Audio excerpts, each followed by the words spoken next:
Bom dia a todos. É interessante te conseguir ter essa apresentação da Adriana. A gente consegue, às vezes, vai trabalhando, produzindo, está aqui, está ali, fazendo isso, aquilo, outro, e a gente não percebe o como a gente está sendo percebido, visto, e fiquei muito feliz com essa apresentação, que eu não sabia que estava com essa perspectiva toda, assim, de sendo visto com essa perspectiva toda. Que bom, eu acho que é resultado de trabalho, e o que a gente pode construir, o que a gente pode influenciar, o que a gente pode participar, o que a gente pode fazer nessa vida e o que a gente se propõe a fazer. Bom, queria primeiro iniciar a minha fala me apresentando um pouco da onde eu estou falando, né? Acho que é importante para que possa entender um pouco o desdobramento dessa fala. Queria pontuar que a minha família chega no Complexo do Alemão na década de 50, né, logo no início do processo de ocupação mais forte, né? O processo de ocupação começa ali na década de 30, de uma forma mais lenta, algumas casas, algumas ocupações, mas na década de 50 e 60 tem um grande boom de ocupação no Complexo do Alemão e na maioria das favelas do Rio de Janeiro.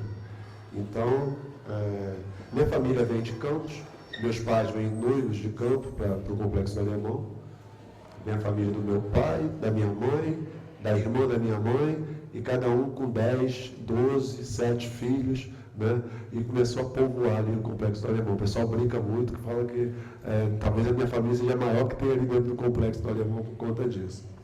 E essa minha vivência do Complexo do Alemão, ela se dá naturalmente com a maioria dos jovens, das pessoas que nascem e crescem no Complexo do Alemão.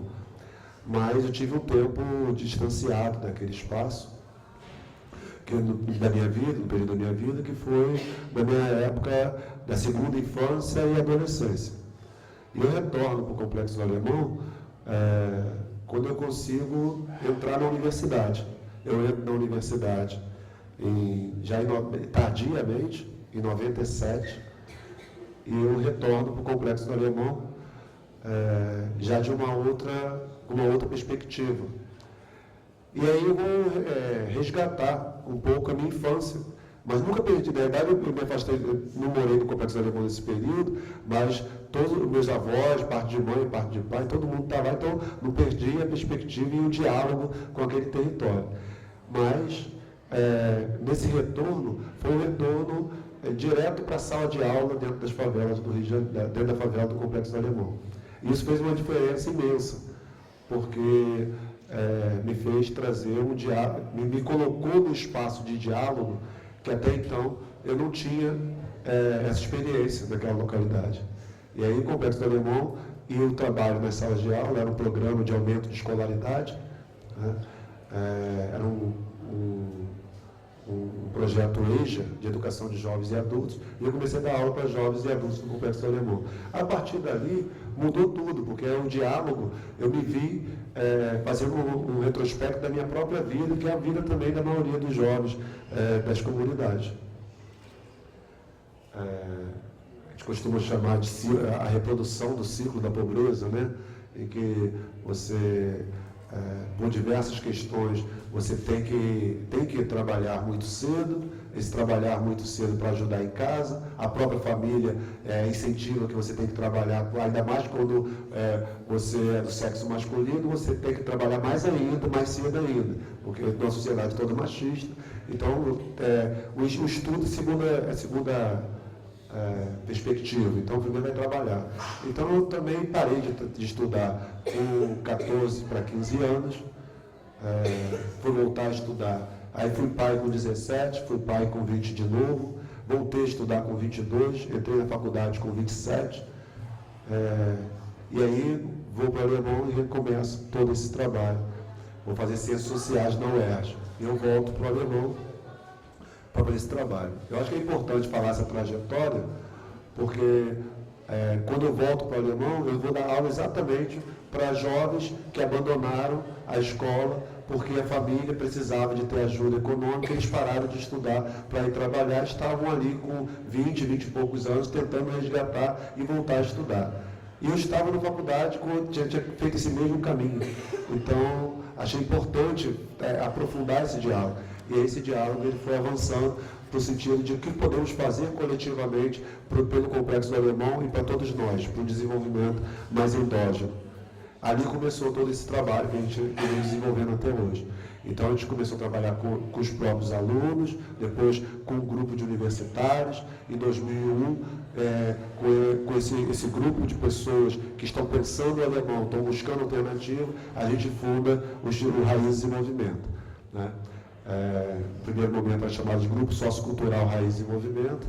De 2 anos para cá, a gente fez uma reforma, passou a ser Instituto Raízes em Movimento, por uma questão de produção, principalmente na área de produção de memória, de produção de pesquisa, de estudos, de mapeamento. Então, a gente achou importante estar dando um pouco essa mudança nessa perspectiva.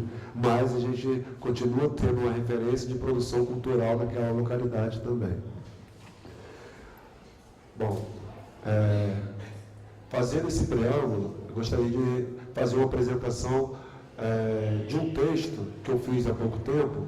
Vou ler um texto que eu escrevi há pouquíssimo tempo. Foi publicado e lançado agora, quinta-feira, num trabalho no Fórum Nacional do INAI, do Instituto Nacional de Altos Estudos, e que em parceria lá com o BNDES, uma proposta de desenvolvimento local. E esse texto eu escrevi fazendo um resgate da história que existe da ação coletiva para políticas públicas no Complexo do Alemão e como foram as políticas públicas de urbanização durante todo o histórico do Complexo do Alemão, ou pelo menos o que a gente conseguiu resgatar, buscar momentos, contextos, em alguns momentos também documentos que resgatam, mas muitas vezes, a partir da memória de atores locais, a gente poder reconstruir um pouco essa história de luta e de exigibilidade de direitos no Complexo do Alemão. Então, vou fazer uma leitura. Nessa leitura, a gente vai falar em diversos momentos, e esses momentos podem ser a base para o nosso debate e aprofundamento de acordo com o interesse que for sendo levantado por vocês. Tá ok? Queria também registrar que dentro da turma de vocês também tem um integrante lá do Complexo do Alemão que traz muito dos históricos, que pode complementar esse processo, que eu acho que vai complementar, que é o Luiz Cícero, que é do Verdejar, né, a instituição co-irmã do Raízes em Movimento. O Verdejar surge primeiro, antes do Raízes. A gente surge discutindo com o Verdejar também. Acho que não podemos deixar de citar uma referência enfática de origem, é um mito de origem do Verdejar, mas é também do Raízes em Movimento. A gente pode ficar com ciúme que a gente não vai deixar de citar ele dentro das nossas falas sempre, que é o nosso saudoso Luiz Poeta, né? Que é o nosso mentor, nosso líder, nosso inspirador de acreditar em mudança a partir da base, a partir do diálogo, a partir das perspectivas mais humanas possíveis, né? Então, uma menção aqui ao nosso saudoso Luiz Poeta. Bom, o nome do texto é O Território do Complexo do Alemão e Suas Dinâmicas. Para se pensar o contexto do Complexo do Alemão, pode-se caminhar por diversas trilhas, mas devido ao acúmulo do coletivo de debates na localidade, optou-se pelos eixos da urbanização e participação popular para apresentar esse texto. Isso também porque moradores locais sempre estiveram presentes na construção física e simbólica do território. De fato, processos de urbanização em favelas do Complexo do Alemão, de uma forma ou de outra, envolveram a participação comunitária, o que não significou que reivindicações específicas tivessem sido atendidas. Nesse sentido, vale destacar que desde a década de 50 e 60 do século passado, foram realizadas uma série de iniciativas públicas descentralizadas e não estruturantes no território. Melhorias muito restritas e pontuais, como a instalação de bicas d'água, pontos de luz e algumas manilhas sendo distribuídas. Por esse motivo, em muitos dos casos, partiu-se para o que hoje denominamos de auto-urbanização. Moradores se reuniam, discutiam suas prioridades e definiam ações. O calçamento das ruas e a desobstrução das valas eram suas prioridades. Estes se cotizavam e preparavam um mutirão e iam realizando os trabalhos. Assim nasceu, nos anos de 1960, a primeira associação de moradores do Complexo do Alemão. As décadas seguintes foram marcadas por articulações entre moradores e candidatos políticos que, entre aspas, ajudavam na realização desses mutirões com materiais de construção, visando o retorno eleitoral no próximo pleito. Nos anos de 1980, tentou-se transformar tais mutirões numa intervenção pública, contemplando obras um pouco mais estruturadas, como a construção de creches, a pavimentação de vias, o abastecimento de água e o esgotamento sanitário, sendo que agora com a contratação de moradores para realizá-las, o que na maioria dos casos não evitou o viés clientelista. No final dos anos 80 e nos anos de 1990, a região atravessou acentuada crise socioeconômica agravada pela forte presença do tráfico no local. As crises econômicas nos anos de 1980, o surgimento de plantas industriais derivadas de novas tecnologias de produção e a abertura de novas áreas industriais, como na Baixada de Jacarepaguá, foram responsáveis pelo esvaziamento econômico da região, do Complexo do Alemão e adjacência. O declínio industrial fica evidente quando se circula no entorno das comunidades, revelando um cenário de prédios e galpões fechados, retratos de uma época de prosperidade que se foi. Além disso, nesse período, dois processos observados para algumas áreas do Rio de Janeiro foram decisivos para transformar a dinâmica e as representações sociais do Complexo do Alemão. Em primeiro lugar, a ocupação desordenada e precária do solo. Em segundo, a guinada do tráfico de drogas no Rio de Janeiro, com a entrada definitiva da cocaína no mercado das drogas. Esses elementos combinados resultaram na construção de uma área favelizada, em decadência econômica e palco de conflitos constantes pelo domínio da venda de drogas no local. Nesse sentido, nas décadas de 1990 e de 2000, o Complexo do Alemão passou a ser percebido de forma cada vez mais preconceituosa pela população da cidade em geral, visto como território do mal. De fato, a criminalização da pobreza e a criminalização do território se fizeram presentes a reboque dos frequentes conflitos entre policiais e traficantes. Nesse contexto, em função da articulação de instituições sociais externas ao território, as ONGs, com o poder... Nesse contexto, em função das articulações das ONGs externas ao território, com o poder público, foram realizadas iniciativas visando a inserção social e produtiva de respectivos moradores. Dentre esses, cria-se o Programa de Aumento de Escolaridade da Secretaria Municipal de Trabalho e Renda, executado por tais organizações em parceria com as associações de moradores da Pedra do Sapo, do Morro do Itararé e da Grota. Em contrapartida, nos anos de 1990, no âmbito interno do Complexo do Alemão, é criado o CONSA, Conselho Comunitário de Saúde do Complexo do Alemão, reunindo agentes de saúde, associações de moradores, igrejas, organizações sociais, moradores, num trabalho inédito e inovador de pensar a saúde pública de forma coletiva enquanto qualidade de vida, articulado com as ações na área de saneamento básico, da educação, cultura e outras. Também, nesses anos, surgem novas organizações no local, como Verdejar, fundado em 97 por Luiz Poeta, voltado para questões socioambientais na Serra da Misericórdia, incluindo toda a parte ocupada do Complexo do Alemão e seus moradores. Essa instituição, assim como outras no território, fez história. Articulada com grupos como o próprio CONSA, com a Bicuda Ecológica, os Verdes e o CEPEL, que é o Centro de Estudos e Pesquisa da Leopoldina, que funcionava no Fiocruz, em 1999, o Verdejar realizou o primeiro seminário ecológico da Serra da Misericórdia, com participação de representantes do poder público e de diversos segmentos da sociedade, o qual resultou na promulgação do Decreto 19.144 de novembro de 2000, criando a Área de Proteção Ambiental e Recuperação Urbana, a PARU da Serra da Misericórdia. Uma vitória para o movimento ambientalista local.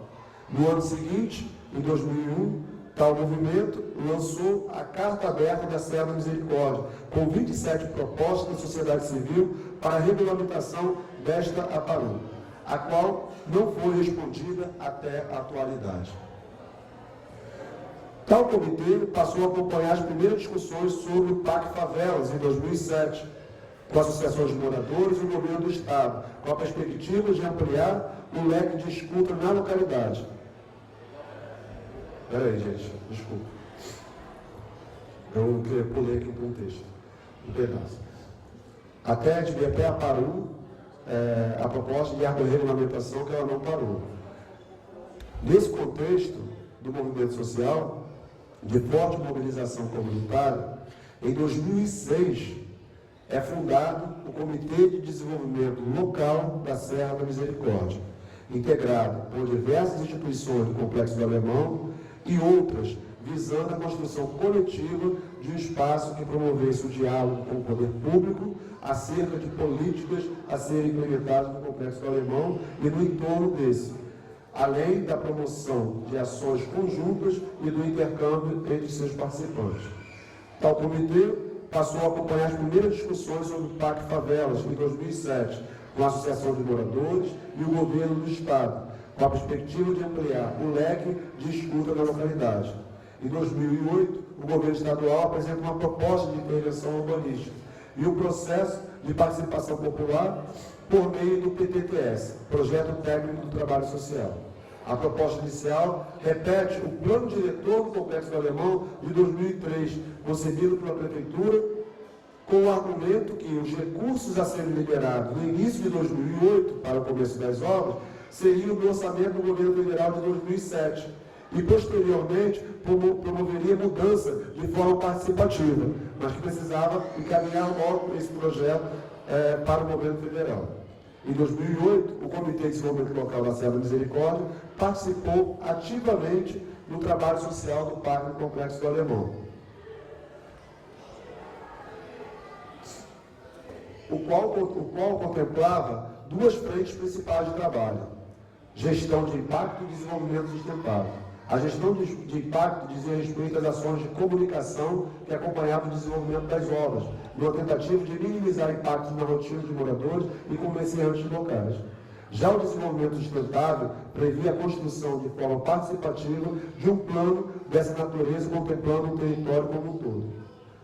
Considerando o histórico de luta de instituições locais, no sentido de influenciar e participar de políticas públicas, a proposta do Pacto Social atendia principais anseios dessas, em tese.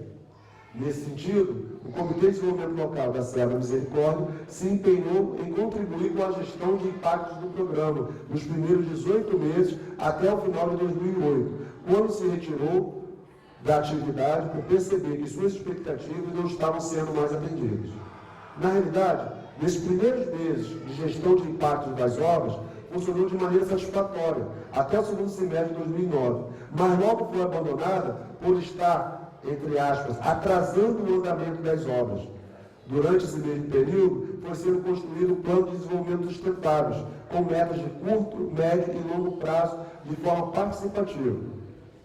Foram realizadas reuniões das 12 comunidades, com a participação de mais de 900 pessoas no total, mais de 200 pessoas nas reuniões temáticas e mais de 50 no processo de planificação.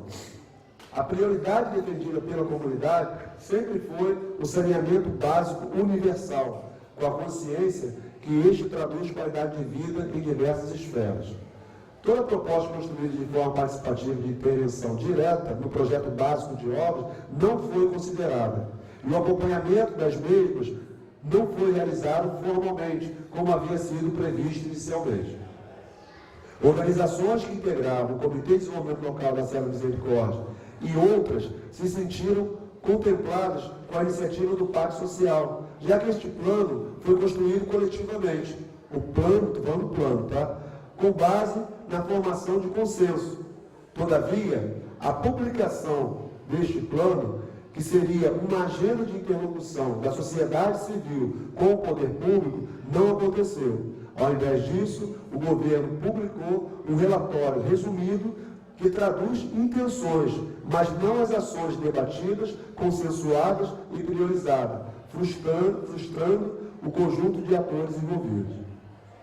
Da mesma forma, a proposta construída de intervenção no projeto básico das obras não foi considerada, tampouco o acompanhamento das mesmas, o que gerou mais frustração. Tal frustração foi agravada ainda pelo fato do debate acerca de políticas públicas setoriais ter ficado restrito à realização de ações pontuais, desarticuladas, sem a organicidade necessária. Com a limitação de apenas influenciar no debate, sem poder deliberativo, instituições e cidadãos do Complexo do Alemão que acompanhavam e participavam do processo se distanciaram cada vez mais.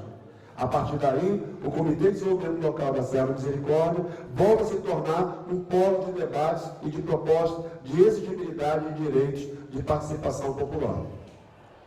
Em novembro de 2010, quando ocorre a ocupação militar dos complexos do Alemão e da Penha, muda o cenário político da região de forma decisiva. Nesse momento, o Comitê de Desenvolvimento Local da Serra da Misericórdia, que durante o ano de 2010 esteve à margem do processo do PAC, se fortalece.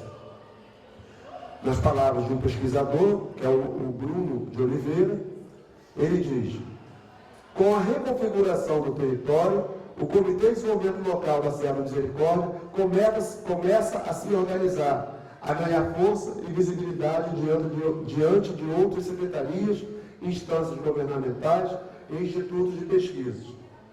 Suas lideranças passam a buscar apoio fora do complexo do Alemão, vislumbrando a possibilidade de imprimir uma agenda de ações para as comunidades, tendo em vista que aqueles que poderiam jogar contra agora estavam fragilizados pelas circunstâncias e pelas leituras moralizantes da ocupação militar. Também nesse contexto, tal comitê constrói uma agenda propositiva, a partir do acompanhamento dos problemas apresentados no PAC, sobretudo da falta de políticas públicas estruturantes e intersetoriais para o território. Em minhas palavras, uma ideia era discutir a educação e pensar na demanda existente. Qual é a oferta que o poder público pode dar? Mas não só em prédios e vagas, e sim na qualidade do ensino. Discutir formas de participação na construção do projeto político-pedagógico das escolas, mas o governo não discute. Constrói uma escola de referência para o ensino médio e acha que isso resolve o problema da educação. Aí, quando você vai falar que não tem política pública para a educação, diz que tem sim, que construíram a escola Tim Lopes. Só que não é uma questão de prédios. Prédios nós temos. Há várias escolas aqui que precisam ser reformadas. É preciso pensar a educação como um todo, não pela quantidade de prédios. Então, discutir políticas públicas de forma qualitativa é o que a gente espera de um poder público que tem compromisso com a população. A partir de tal agenda, da falta de diálogo em torno da mesma, o Comitê de Desenvolvimento Local da Serra da Misericórdia divulga, então, uma nota pública que norteia o posicionamento coletivo das instituições participantes em 30 de novembro de 2010. Qual seja a nota pública, para terminar, tá? essa leitura. Nota pública de instituições comunitárias atuantes no bairro do Complexo do Alemão. Nota pública de instituições atuantes no bairro do Complexo do Alemão, para além da ocupação militar, por uma agenda socioambiental para o território da Serra da Misericórdia e os complexos de comunidades do Alemão, da Vila Cruzeiro e da Penha. Diante dos acontecimentos recentes, na Vila Cruzeiro e no conjunto de favelas do Alemão, formado por 14 comunidades e com população estimada em 400 mil pessoas, que culminaram na ocupação desta área por forças policiais do Estado e das Forças Armadas, as organizações de sociedade civil abaixo assinadas, algumas com atuação há mais de 10 anos nessa região, vem a público propor e requerer dos governos, nas esferas federal, estadual e municipal, um compromisso efetivo. São necessários investimentos para tirar do papel um conjunto de propostas e projetos de caráter socioambiental, cultural e nas áreas de educação, saúde, mobilidade urbana, saúde ambiental, esporte, assistência social e segurança pública. Lembrando que muitas dessas propostas já foram objeto de projetos não concretizados ao longo dos anos. Esperamos que, a partir de agora, possam ser implementados em benefício da população e da proteção desse território, que historicamente foi abandonado pelos sucessivos governos, e com isso ficou marcado por décadas pelo seu crônico esvaziamento econômico, pela violência, degradação urbana e como área de sacrifício ambiental. Somos o Comitê de Desenvolvimento Local da Serra da Misericórdia, fruto de uma aliança entre diversas organizações locais já mobilizadas em torno da defesa da Serra da Misericórdia, movimento social que conquistou nos anos 90 seu reconhecimento legal como uma unidade de conservação da natureza, reconhecida pelo Decreto Municipal 14.144, de 16 de novembro de 2000, a Paru da Serra da Misericórdia. Trata-se, portanto, de um coletivo que agrega, além das instituições do comitê, moradores das favelas ocupadas militarmente, entidades comunitárias locais, bem como ativistas e pesquisadores, todos com longa atuação nessa região e vivência nessas comunidades. Nosso objetivo é aprofundar o debate com a sociedade, o poder público e a mídia, para além da ocupação militar. Para isso, queremos, através de uma agenda socioambiental para o território da Serra da Misericórdia e os complexos de comunidades do Alemão, da Vila Cruzeiro e da Penha, apresentar ideias, sugestões, projetos e propostas objetivas e viáveis que possam colaborar para o desenvolvimento humano e a melhoria das condições socioeconômicas e sanitárias desta região e dos moradores. Assim, destacamos como prioridade: 1. Reconhecer o quão significativo é a ocupação do Estado em áreas que antes eram dominadas por grupos ligados ao varejo de drogas. Não pode significar uma interpretação equivocada do contexto de violência e ilegalidade da cidade. Resumir a política de segurança pública a esta ocupação militar, ou mesmo acreditar as ações dos últimos dias, uma triunfal, entre aspas, derrubada do tráfico, o midiático dia D, apenas contribui para a criminalização das áreas de favela e esvaziamento do debate. Essa interpretação pode gerar uma superficial e eliminada cortina de fumaça sobre as causas reais que levaram a esta grave situação, assim como camuflar as razões históricas que levaram ao abandono desse território e de sua população, que vive há décadas em precárias condições de vida. Sem acesso a direitos elementares. Consideramos que, para além das manchetes sensacionalistas que buscam induzir a sociedade, principalmente os moradores que vivem nas favelas cariocas, a crerem que, com a ação militar no Alemão, o problema estaria superado e que nossa cidade estaria livre do crime de maneira definitiva, é preciso fazer uma análise profunda para comprovar que isso não se sustenta. A ação de combate no varejo de drogas tem seus méritos. No entanto, não se pode associar toda a violência que assola a cidade apenas ao território das favelas dominado pelo tráfico. Diversas variáveis interferem nesse contexto, muitas delas de amplo conhecimento da população e das autoridades públicas: corrupção policial, tráfico de armas, narcotráfico internacional, fortalecimento dos grupos milicianos, desigualdades sociais, ausência do Estado em grande parte da cidade, entre outros. É preciso, portanto, ressaltar os avanços presentes nos fatos nos últimos dias, sem deixar de apontar as muitas frentes onde ainda precisamos atuar. Além disso, a cobertura da grande mídia e as ações governamentais que se seguirão devem ter o cuidado de não reforçar estereótipos históricos e preconceitos sociais associados às favelas, já que os moradores das áreas são sempre os mais atingidos pela violência. No momento que o Estado se mostra disposto a enfrentar esta realidade, é preciso todo esforço para que não se repitam condições históricas que acabam por reforçá-la. Por isso, são inaceitáveis e não podem ser vistos como mal menor certos acontecimentos aos quais estão sujeitos hoje os moradores do conjunto de favelas do Alemão, entre os quais destacamos a falta de energia elétrica, o fechamento das escolas, a entrada violenta por parte das forças policiais nas residências, o furto de objetos dessas residências.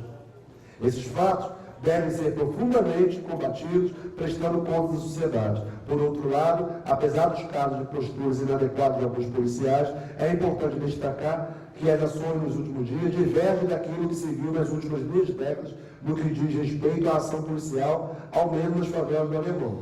É notável que a inteligência foi privilegiada em detrimento da repressão desmedida no primeiro momento. Se há relatos de abuso, muitos são também os relatos que reconhecem uma postura por parte dos policiais da maneira que se espera deles, com respeito aos cidadãos, aos direitos dos cidadãos. Não cabe elogiar aquilo que, na verdade, é a conduta correta das forças que representam o Estado, mas é forçoso destacá-la, uma vez que, historicamente, não foi esta a realidade experimentada pela comunidade. 2. Esta ação aponta para uma profunda transformação no cotidiano das favelas do Alemão. Por isso, esse coletivo avalia ser necessário aliar uma ampla diversidade de atores sociais para que ela possa se consolidar. A situação conjunta entre as várias forças estatais, tanto no campo da segurança quanto no campo social, somar a participação dos moradores e das organizações locais, que há anos lutam pela melhoria das condições de vida da região, podem fortalecer esse processo, dando-lhe transparência e legitimidade. Esta é precisamente a razão pela qual as instituições que assinam essa nota buscam agregar outros atores locais e estabelecer um diálogo amplo e duradouro com o poder público. Para isso, propomos a construção coletiva de uma agenda propositiva para o conjunto de favelas do Alemão. As instituições que já se envolveram nesse debate têm buscado contribuir nos campos nos quais já acumulam ampla experiência, principalmente com propostas de projetos nas áreas da cultura, meio ambiente, educação, esporte, entre outros. Destaca-se a longa vivência dessas instituições nas diversas comunidades do Complexo do Alemão, onde há anos desenvolvem projetos socioambientais, educativos e culturais em geral, sem qualquer apoio dos governos ou da iniciativa privada. Da mesma forma, é necessária e deve ser urgente, por parte do poder público, a abertura de canais para o diálogo com as entidades comunitárias locais, bem como de participação no processo que envolve a agenda propositiva. Assim termina a agenda. Durante os anos de 2011 e 2012, o Comitê de Desenvolvimento Local da Serra da Misericórdia teve momentos de avanço e de recuo na sua mobilização. Já em 2013, organizações que fazem parte deste comitê e outras voltaram a se reunir no movimento denominado Pensa Alemão, retomando a proposta de discutir coletivamente questões relacionadas com o desenvolvimento do território. Em paralelo, estas estão essas organizações estão se mobilizando e se organizando para denunciar a irregularidade e reivindicar ações efetivas do poder público com relação ao saneamento básico universal, sua prioridade, e outras prometidas e não cumpridas. Com a volta do PAC, que está previsto para o Alemão, pretende colocar essas questões na pauta de discussões imediatas. Então, como pode ser visto nesse texto, a luta é incessante, permanente. E nós estamos exatamente nesse momento que, nesse texto, nesse trecho que eu terminei de ler agora, esse último parágrafo. Então a situação continua nesse mesmo patamar, de diálogo das políticas públicas na localidade. Como iniciei essa leitura dizendo que a gente poderia caminhar por diversas trilhas para poder construir um diálogo, um debate sobre o Complexo do Alemão e de que forma que a gente pode debater e promover o desenvolvimento e se articular, esse texto e a minha proposta hoje é que a gente pudesse caminhar por essa estrada de mão dupla de participação coletiva e de políticas públicas governamentais sendo debatidas, sendo implementadas no alemão. Mas gostaria de debater e discutir um pouco, porque ainda tenho muitas dúvidas, devido à prática governamental, da definição do conceito de políticas públicas. Existem alguns conceitos de políticas públicas, mas o que é política pública? Nós, no Complexo do Alemão, e coletivamente, debatemos e entendemos política pública como alguém que vem acompanhada de ser estruturante e intersetorial. Né? Política pública não pode ser confundida com ações pontuais. Política pública tem que ser pensada de uma forma articulada e intersetorial entre as ações do governo e as ações de outros atores da sociedade, como um todo, seja do setor privado, da sociedade civil, mas pensar no sentido mais sistêmico, né, em que possa efetivamente, a partir de bases de estudo, de conhecimento, de perspectivas de quem vai sofrer as ações do poder público, de que isso vai efetivamente mudar e dar qualidade de vida a essas pessoas que vão sofrer essas políticas públicas, que isso possa ser feito de uma forma de superar as questões a serem enfrentadas com as políticas públicas. E o poder público se aproveita do não debate, da conceituação do poder, da política pública para fazer ações pontuais para permanecermos, mudarmos para permanecermos a ser o que sempre fomos no sentido de ação governamental de mudança nesses espaços populares. Então agora vou abrir um pouco e prefiro fazer o debate a partir das colocações de vocês. Também fico bem à vontade do Luiz Cícero se posicionar e complementar a fala, porque ele também tem conhecimento importante lá no território. Bom, está aberto.